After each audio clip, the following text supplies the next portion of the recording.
Ayat hari ini adalah Lukas 2, ayat 1-14. Mari kita baca bersama. Pada waktu itu, Kaisar Agustus mengeluarkan suatu perintah, menyuruh mendaftarkan semua orang di seluruh dunia. Inilah pendaftaran yang pertama kali diadakan sewaktu Kirenius menjadi wali negeri di Syria. Maka pergilah semua orang mendaftarkan diri, masing-masing di kotanya sendiri. Demikian juga Yusuf pergi dari kota Nazaret di Galilea ke Yudea, ke kota Daud yang bernama Bethlehem, karena ia berasal dari keluarga dan keturunan Daud, supaya didaftarkan bersama-sama dengan Maria, tunangannya, yang sedang mengandung. Ketika mereka di situ tibalah waktunya bagi Maria untuk bersalin, dan ia melahirkan seorang anak laki-laki, anaknya yang sulung. Lalu dibungkusnya dengan lampin dan dibaringkannya di dalam palungan, karena tidak ada tempat bagi mereka di rumah penginapan. Di daerah itu ada gembala-gembala yang tinggal di padang menjaga kawanan ternak mereka pada waktu malam. Tiba-tiba berdirilah seorang malaikat Tuhan di dekat mereka, dan kemuliaan Tuhan bersinar meliputi mereka, dan mereka sangat ketakutan. Lalu kata malaikat itu kepada mereka, "Jangan takut, sebab sesungguhnya aku memberitakan kepadamu kesukaan besar untuk seluruh bangsa. Hari ini telah lahir bagimu juru selamat, yaitu Kristus, Tuhan, di kota Daud. Dan inilah tandanya bagimu. Kamu akan menjumpai seorang bayi dibungkus dengan lampin dan terbaring di dalam palungan." Dan tiba-tiba tampaklah bersama-sama dengan malaikat itu sejumlah besar bala tentara sorga yang memuji Allah, katanya, "Kemuliaan bagi Allah di tempat yang maha tinggi, dan damai sejahtera di bumi, di antara manusia yang berkenan kepadanya. Amin." Selamat Natal, Natal setiap hari. Saya berharap kabar sukacita Natal akan mengusir semua kegelapan di dalam diri kita dan mengisinya dengan terang Allah. Saya memberkati Anda dalam nama Tuhan agar hari ini saja Anda meletakkan semua kekhawatiran dan kecemasan Anda dan menikmati sukacita penuh yang hanya Allah berikan kepada kita. Saya akan berbagi firman dengan judul Kabar Baik tentang Sukacita Besar. Ketika kita harus bertemu dengan seseorang untuk pertama kalinya, bagaimana cara agar kita mudah dikenali? Mungkin semakin unik, semakin menguntungkan. Misalnya, jika Anda keluar dengan bunga besar, seperti bunga matahari di kepala Anda, atau mengenakan pakaian yang tidak biasa seperti gaun pengantin yang tidak biasa dipakai orang, Anda akan mudah dikenali dan bisa bertemu tanpa tersesat. Lalu bagaimana dengan ini? Coba bayangkan. Bagaimana jika orang yang harus Anda cari ada di dalam tempat makan hewan, dan bagaimana jika orang yang harus Anda cari terbaring di tempat seperti palungan? Apakah akan mudah atau sulit menemukan orang itu? Nas hari ini adalah tentang kisah seperti itu. Gambar yang muncul di benak kita ketika memikirkan Natal adalah palungan. Lukas menyebutkan palungan sebanyak 3 kali dalam kisah Natal ini. Sebenarnya, kata ini digunakan sebanyak 4 kali dalam Perjanjian Baru, semuanya hanya dalam Injil Lukas, dengan 3 kali dalam Nas Natal Lukas 2 ini, dan 1 kali lagi muncul di Lukas 11. Dalam kisah Natal Injil Lukas, palungan memainkan peran yang sangat penting. Namun, kita tidak begitu tahu arti sebenarnya dari palungan ini. Kita hanya berpikir bahwa bayi Yesus berada di kandang karena tidak ada tempat baginya, dan ia dibaringkan di palungan karena tidak ada tempat untuk berbaring. Namun Nas hari ini mengatakan sesuatu yang sedikit berbeda. Mari kita baca bersama ayat 12. "Dan inilah tandanya bagimu. Kamu akan menjumpai seorang bayi dibungkus dengan lampin dan terbaring di dalam palungan." Amin. Alkitab di sini menyebut palungan itu sebagai tanda. Mengapa ini sebuah tanda? Karena para gembala memutuskan untuk pergi mencari seorang bayi yang belum pernah mereka lihat sekalipun. Apa yang paling dibutuhkan oleh para gembala ini? Tepat sekali tanda ini. Bayi yang dibungkus dengan lampin dan terbaring di dalam palungan adalah tanda ini bagi para gembala. Jadi, palungan itu memiliki arti seperti ini. Mengatakan di sini, mengatakan inilah bayi itu, membuatnya jelas terlihat agar tidak tertukar dengan bayi lain. Palungan sebagai tanda. Saudara-saudari, pada masa itu di Bethlehem, kira-kira ada berapa banyak bayi yang dibungkus lampin dan terbaring di palungan? Apakah ada 3 atau 4? Mungkin 1 atau 2 lagi. Meskipun saya belum bisa memastikannya. Saya kira pada saat Yesus lahir, bayi yang terbaring di palungan tidak hanya di Bethlehem, tetapi di seluruh dunia hanyalah 1 bayi ini, yaitu bayi Yesus. Apakah mudah atau sulit bagi para gembala untuk menemukan bayi Yesus? Mungkin saat mereka menemukannya, tidak akan ada keraguan sedetik pun. Mereka pasti bisa berkata, "Itu bayi yang kucari, itu dia." Tuhan adalah pribadi yang menyingkapkan dirinya kepada kita seperti ini. Bahkan Tuhan kita seolah-olah bertanya, bagaimana aku bisa lebih mudah ditemukan? Atau bagaimana mereka bisa lebih mudah menemukan aku? Ia merenungkannya dan turun sampai ke sana, sampai ke palungan, sampai ke kandang. Saudara-saudari, lalu bagaimana dengan Yesus bagi kita sekarang? Apakah Tuhan kita adalah pribadi yang dapat kita temukan dan jumpai dengan mudah? Seperti para gembala menemukan bayi yang terbaring di palungan. Ataukah ia terasa seperti pribadi yang sulit ditemukan, pribadi yang tersembunyi? Kadang-kadang kita berpikir bahwa Tuhan bersembunyi dari kita. Ada begitu banyak masalah di sini, dan kita begitu menderita di sini. Tetapi mengapa Tuhan tampaknya bersembunyi? Tidak menampakkan diri, dan tidak mau campur tangan untuk menyelesaikan masalah ini. Lalu, apakah Tuhan kita benar-benar pribadi yang bersembunyi dari kita? Apakah ia pribadi yang tidak mau menampakkan dirinya? Tidak demikian. Tuhan kita telah bertindak sedemikian rupa agar para gembala dapat dengan mudah menemukannya.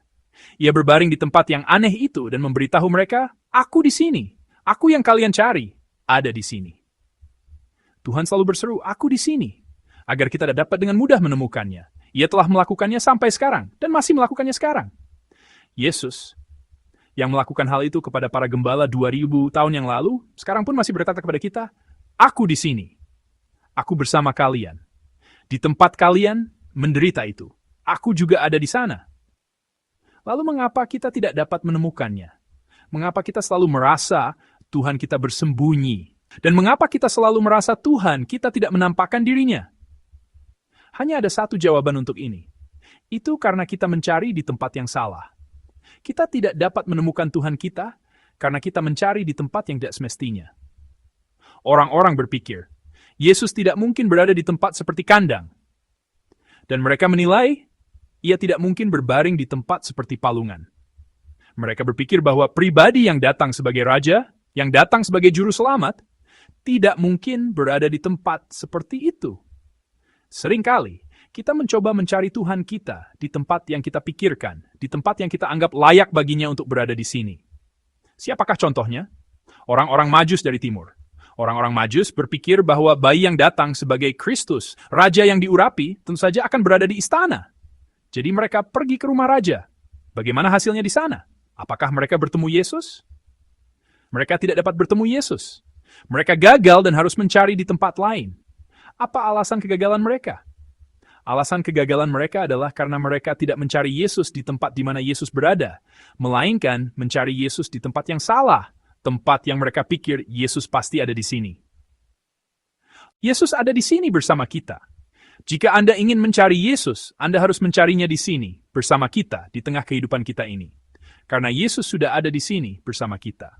Di dalam nas hari ini, kisah ini disampaikan secara tidak langsung. Mari kita baca bersama ayat 11 dari nas hari ini.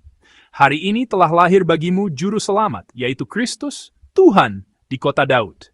Amin. Malaikat menjelaskan bayi yang terbaring di palungan dengan 3 kata. Yang pertama adalah juru selamat, yang kedua adalah Kristus, dan yang terakhir adalah Tuhan. Juru selamat, Kristus, Tuhan. Inilah identitas bayi yang terbaring di palungan itu. Jika kita mengesampingkan Kristus untuk sementara, karena mengandung makna religius, 2 kata lainnya, juru selamat dan Tuhan, adalah kata-kata yang sangat akrab, bahkan di masyarakat sekuler pada masa itu. Namun pada saat yang sama, kedua kata ini juga tidak boleh disematkan pada sembarang orang. Karena kata-kata ini semua adalah gelar yang disematkan kepada kaisar pada masa itu. Mungkin karena itu Lukas memulai pasal 2 seperti ini.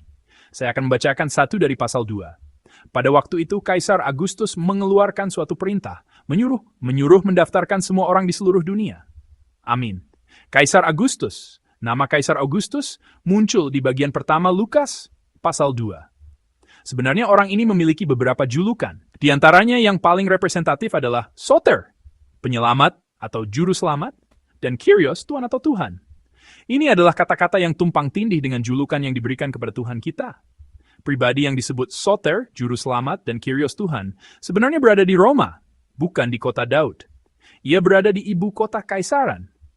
Dan ia sedang memperluas kekuasaannya yang kuat sampai ke kota Daud. Tempat yang cocok bagi juru selamat dan Tuhan di. Untuk tinggal bukanlah Bethlehem, bukan kandang, dan bukan palungan. Tentu saja, istana Roma lebih cocok. Jadi orang berpikir bahwa untuk menemukan juru selamat, Soter dan Kyrios, Mereka harus pergi ke istana, ke tempat tinggal kaisar, ke tempat tinggal raja. Namun, Tuhan kita membuat Soter dan Kyrios ditemukan di kandang.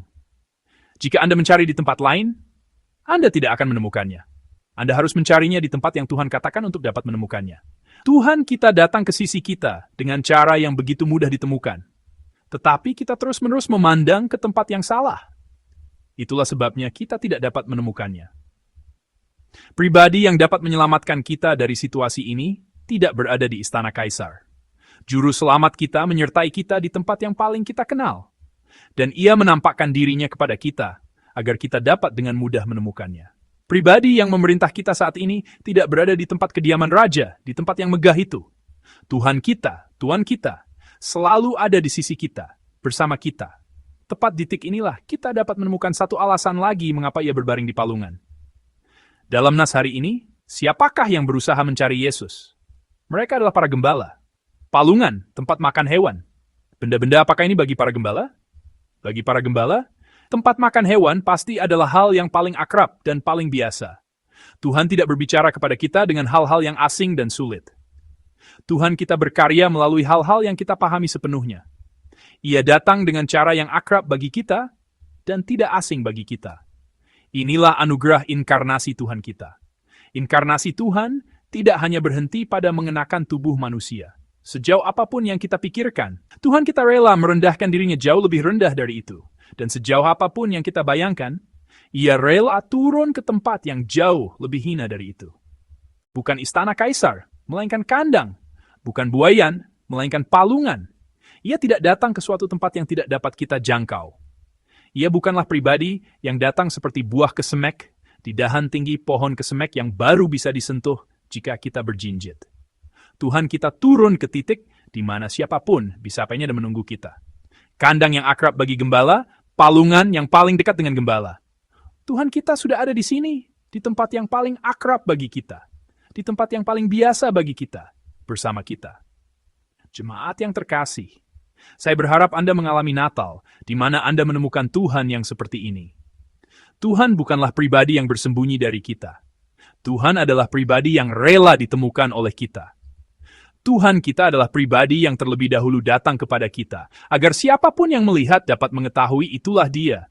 Dan agar siapapun yang melihat dapat merasakan, aku di sini, bersama kalian. Makna Natal ada di sini. Meskipun istana kaisar tidak dapat menampungnya, dan buayan pangeran tidak dapat memuatnya, Tuhan kita rela datang ke palungan demi kita. Dan Ia memberitahu kita, aku ada di sini sekarang. Aku ada di sini. Sampai kepala kita berpaling kepadanya. Sampai pandangan kita kembali kepadanya. Tuhan kita melambaikan kedua tangannya dari tempat yang tidak bisa terlihat dan berkata, aku di sini, aku bersama kalian, aku ada bersama kalian. Jemaat yang terkasih, kemanakah kepala kita menghadap sekarang? Bukankah mungkin menghadap ke istana kaisar? Kemanakah pandangan kita tertuju sekarang? Bukankah mungkin sedang mengamati buayan pangeran, berpalinglah ke tempat Tuhan berada. Dan tetapkanlah pandangan Anda ke tempat Tuhan berada. Ke tempat di mana Anda tidak perlu berjinjit. Ke tempat di mana Anda tidak perlu melompat setelah berlari. Tuhan kita sudah turun sampai ke sini. Disinilah kita bertemu dengan Tuhan kita. Dan pribadi yang akan menyelamatkan kita dari masalah dan kesulitan ini hanyalah Tuhan kita satu-satunya. Dengan pengakuan seperti itu, semoga Natal kali ini menjadi saat di mana kita menyerahkan semua masalah kita kepada Tuhan, Juru Selamat kita. Kiranya anugerah Tuhan kita yang ingin ditemukan bukan di istana kaisar, melainkan di tengah kehidupan kita yang akrab dan biasa, dan yang ingin menyertai kita dengan intim. Melimpah di antara kita semua jemaat bersama dengan sukacita Natal ini. Saya memberkati Anda dalam nama Tuhan. Mari kita berdoa bersama. Bapa Allah yang penuh kasih dan anugerah, kami bersyukur karena Tuhan kami, yang bahkan istana kaisar tidak dapat menampungnya, dan buayan pangeran tidak dapat memuatnya, telah datang ke tempat makan hewan di Bethlehem demi kami, agar kami dapat dengan mudah menemukannya. Kami percaya bahwa karena Engkau meninggalkan keakraban-Mu dan memilih keakraban kami, Tuhan kami menyertai kami bahkan di tempat kehidupan kami saat ini, di tempat yang hina ini. Bukalah mata kami, agar kami dapat menyadari Tuhan yang menyertai kami di sini. Biarlah ini menjadi Natal, di mana kami menyambut dengan benar Tuhan kami yang telah turun sampai ke sini, ke tempat ini.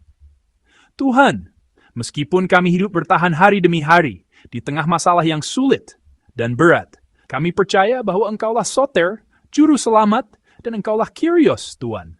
Jadikanlah kami semua dengan bersandar pada Tuhan yang rela datang sampai ke sini, ke tengah kehidupan kami yang hina ini. Hidup dengan memproklamasikan kemenangan setiap hari. Terima kasih, kami berdoa dalam nama Tuhan kami, Yesus Kristus. Amin.